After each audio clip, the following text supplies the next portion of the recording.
Hola, soy Jorge Rivas Careaga, maestrando de la Corte 17 en la Maestría de Derecho Procesal de la Universidad Nacional de Rosario. El tema del que voy a hablar es el valor confirmatorio de la prueba testifical. El enfoque que pretendo dar al tema tratado no es un enfoque normativo, no voy a hablar de lo que dicen las legislaciones de América Latina respecto a la prueba testifical, sino quiero hacer un análisis psicológico de lo que es el sujeto que con su testimonio aporta hechos al conocimiento del juez. En primer lugar, tenemos que recordar que existen tres niveles o grados del conocimiento humano: el conocimiento o saber vulgar, el conocimiento o saber científico y el conocimiento o saber filosófico. El conocimiento o saber vulgar es el que se aprehende por medio de los sentidos, de la vista, del oído, del gusto, del olfato, del tacto.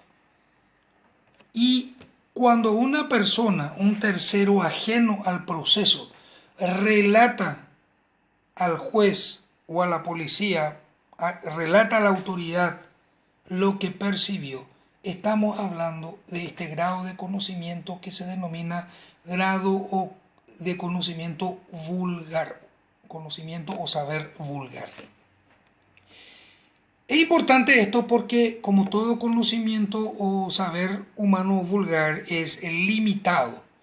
Y es limitado porque tiene que ver primero con el funcionamiento de los sentidos de la persona que relata los hechos que percibió. Segundo, tiene que ver con el hombre y sus circunstancias, porque nuestros sentidos captan los sucesos, los acontecimientos, y nuestro cerebro procesa la información y saca una conclusión, y esa conclusión que sacamos es lo que nosotros relatamos. Cuando nosotros escuchamos un ruido, lo que hace el oído es percibir el sonido. Lo que nuestro cerebro hace es interpretar y dice: ese ruido es tal cosa o proviene de tal cosa. Además de esto, tenemos que analizar otros aspectos importantes para entender qué tan importante o qué tanto puede aportar un testimonio para el esclarecimiento de los hechos controvertidos. Y algunos aspectos psicológicos importantes tenemos que ver acá. En primer lugar, tenemos que hacernos las siguientes preguntas. ¿Es confiable la memoria de una persona? En segundo lugar, ¿pueden ser distorsionados los recuerdos? Y en tercer lugar, ¿pueden implantarse falsos recuerdos? Y aquí vamos a analizar lo que se denomina el síndrome de la memoria falsa, los tipos y causas de estos fenómenos. Los recuerdos pueden verse distorsionados con relativa facilidad. Esto ya es objeto de estudio de la psicología y los primeros estudios aparecen en el siglo XIX ya con Freud. El síndrome de la memoria falsa se caracteriza por la presencia de falsos recuerdos que pueden aparecer tanto de manera espontánea como de manera inducida. Ojo con esto, también de manera inducida. Se trata de un síndrome porque hace referencia a un conjunto de elementos que son característicos de una determinada situación. En este caso, la evocación de hechos cuya existencia solo es reconocida por la persona que los evoca. Bueno, pero ¿qué es el síndrome de la memoria falsa? Como dijimos, fue Freud el primero que realizó hipótesis públicas sobre los falsos recuerdos. Propuso que es un trauma fundacional reprimido y ocurrido en la infancia el que da origen a los síntomas psicosomáticos de las mujeres adultas a las que atendía. Posteriormente, el mismo Freud modifica su teoría y habla de dicho recuerdo como una serie de fantasías en la que subyacen los elementos traumáticos y ofrece para esto una interpretación desde su teoría del desarrollo psicosexual. Con el paso del tiempo se comprendió que es posible crear un entorno sugestivo en donde la persona terminará por evocar recuerdos de experiencias que nunca ocurrieron o evocar recuerdos que han sufrido una distorsión. Lo anterior ocurrió en parte como consecuencia de los estudios sobre el funcionamiento de nuestra memoria. Pasa que nuestra memoria no es como un disco duro que almacena y esconde recuerdos. La memoria de la persona es un sistema reconstructivo y reproductivo. Ese sistema no es infalible. Se construye y modifica al paso del tiempo y a través de nuestras propias narraciones, interacciones y experiencias, con lo cual está sujeta a errores y distorsiones. Un recuerdo falso o una memoria falsa se trata de recuerdos o memorias que se recuerdan aunque no han ocurrido realmente o que han sido distorsionadas de manera importante. Son imágenes del pasado que carecen de existencia objetiva, pero que una persona puede evocar asegurando que han ocurrido tal como lo reporta. Por lo mismo se trata de recuerdos que pueden causar una experiencia emocional importante y significativa en quien los reporta. Su conformación no depende necesariamente del olvido, aunque puede estar estrechamente ligado a él. Se estudia en psicología que existen dos tipos básicos de falsos recuerdos, los espontáneos y los implantados. Los espontáneos se generan como resultado del funcionamiento interno de la memoria, pero dicho funcionamiento puede ser evocado involuntariamente por influencia ajena. Por ejemplo, por medio de una petición de alguien externo de reportar con claridad algún hecho. Tenemos también los falsos recuerdos implantados, que son el resultado de la exposición de una persona a una información falsa que se presenta de manera coherente y lógica con los esquemas de conocimiento de la persona. Se origina a partir de un tercer elemento informativo que puede ser un comentario hecho por alguien, por ejemplo, por medio de una pregunta sugerente. Los recuerdos falsos implantados fueron especialmente estudiados por la psicóloga estadounidense Elizabeth Loftus. Los resultados de sus investigaciones impactaron de manera importante los procedimientos legales del sistema penal. Se conjuga la elaboración memorística con las relaciones de poder que se establezcan en un contexto determinado. Por ejemplo, en el contexto penal, la instrucción de un abogado o del Ministerio Público de recordar un acontecimiento determinado puede ser un elemento detonador para crear un falso recuerdo espontáneo.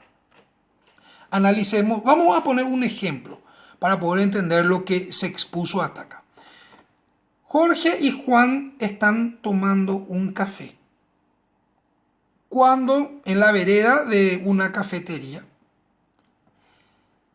En ese momento un peatón cruza la calle y es atropellado por un automóvil.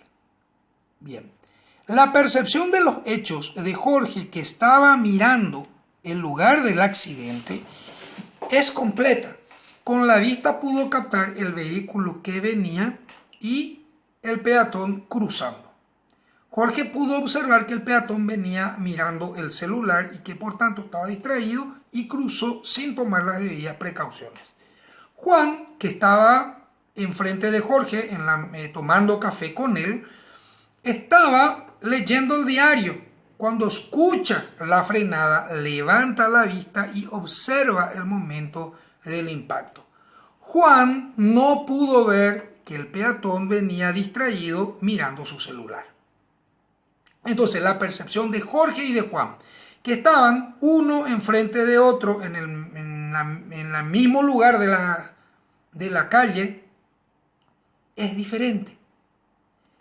Ahora, cuando Jorge conversa con Juan, que ha percibido de una manera los hechos, Jorge le agrega en su comentario que el peatón venía distraído mirando el celular, cosa de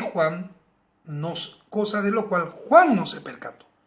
Entonces, cuando Juan relate en el futuro al juez o a la autoridad el accidente, va a decir que el peatón venía distraído mirando su celular y que por eso cruzó la calle distraídamente y fue atropellado. Y como podemos ver en el caso que nos ocupa, Juan no vio eso. Juan vio otra cosa, pero su percepción de los hechos se fue alterando por la conversación que tuvo con Jorge o con otras personas que hayan estado, que hayan presenciado el hecho.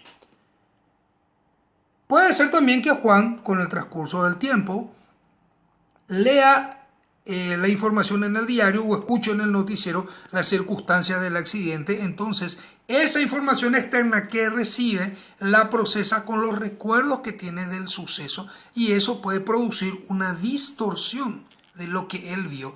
Y Juan puede buenamente creer que él vio al peatón distraído cruzar la calle. Es importantísimo que entendamos esto, porque eso explica por qué a veces los relatos de los testigos son distintos a pesar de haber presenciado el mismo hecho. También hay que tener en cuenta que el cerebro humano con el transcurso del tiempo va alterando los recuerdos. Por eso sucede que como los testigos declaran normalmente 1, 2, 3 o hasta 5 años después de ocurrido el suceso, van variando sus testimonios de acuerdo al tiempo en que se toma la declaración. Esto es importante conocer para entender que el valor confirmatorio del testimonio es muy débil por todos estos elementos. Entonces, es conocimiento o saber vulgar, aprehendido por medio de los sentidos, con las limitaciones propias del correcto funcionamiento de los sentidos y del lugar y de la circunstancia en que se encontraba la persona que percibió los hechos. En segundo lugar, hay que tener en cuenta si la declaración se da en tal o cual momento posterior al suceso sobre el cual está declarando, porque cuanto más tiempo haya transcurrido, la alteración de los recuerdos es mayor. Espero haber aportado algo al apasionante tema de la prueba testifical. Muchas gracias por su atención.